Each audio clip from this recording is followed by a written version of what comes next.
ছাত্র আন্দোলনে নিহতের সংখ্যা জানালো জাতিসংঘ।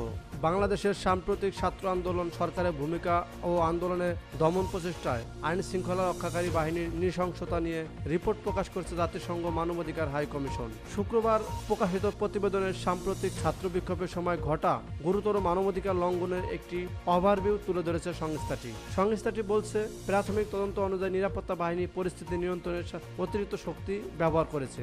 এর মধ্যে রয়েছে বিচার বহির্ভূত হত্যা, নির্বিচারে গ্রেপ্তার ও আটক, গুম, নির্যাতন ও অসদাচরণ এবং মত প্রকাশের স্বাধীনতা ও শান্তিপূর্ণ সমাবেশে কঠোর বিধিনিষেধের মতো গুরুতর অভিযোগ। প্রতিবেদনে বলা হয়েছে, গত 16 জুলাই থেকে 11 আগস্ট পর্যন্ত গণমাধ্যম ও অন্যান্য সূত্রের কাছ থেকে পাওয়া তথ্য অনুসারে 600 জনের বেশি মানুষ নিহত হয়েছে। এর মধ্যে 16 জুলাই থেকে 4 আগস্ট পর্যন্ত প্রায় 400 জনের মৃত্যুর খবর পাওয়া গেছে। এছাড়া সরকার পতনের পর 5 থেকে 7 আগস্টের মধ্যে বিক্ষোভের নতুন ধাক্কায় 250 জন নিহত হয়েছে বলে জানা গেছে। সংস্থাটি আরো বলেছে, আন্দোলনের সহিংসতায় অন্তত 32 শিশু নিহত হয়েছে বলে ধারণা করা হচ্ছে। আহত হয়েছে হাজারো মানুষ। প্রতিবেদনে বলা হয়েছে, বাংলাদেশে গত জুনের মাঝামাঝি সময় সরকারি চাকরিতে কোটা পদ্ধতি সংস্কারের দাবিতে প্রথমে শান্তিপূর্ণ আন্দোলন শুরু করে শিক্ষার্থীরা। পরে জুলাইয়ে বিক্ষোভ দমনে সহিংসতা ও নিরাপত্তা বাহিনী গুরুতর মানবাধিকার লঙ্ঘনের ঘটনা ঘটিয়েছে।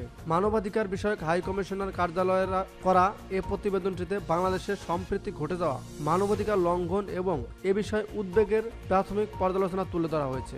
গত জুলাই থেকে 6 আগস্ট পর্যন্ত তথ্য বিশ্লেষণের পরিপ্রেক্ষিতে মানবাধিকার লঙ্ঘনের বিষয়ে উদ্বেগ জানিয়ে প্রতিবেদনটি প্রকাশ করা হয়। তবে এসব তথ্যের বিস্তারিত বিবরণ দেয়নি OHCHR বলছে, ওই সময় বাংলাদেশে ইন্টারনেট সংযোগ বন্ধ থাকা এবং যোগাযোগ বিধিনিষেধের কারণে বিস্তারিত তথ্য সংগ্রহ করা সম্ভব হয়নি। মানবাধিকার হাই কমিশনের প্রতিবেদনে বাংলাদেশের অভ্যন্তরীণ সরকারের জন্য বেশ কিছু সুপারিশ করা হয়েছে।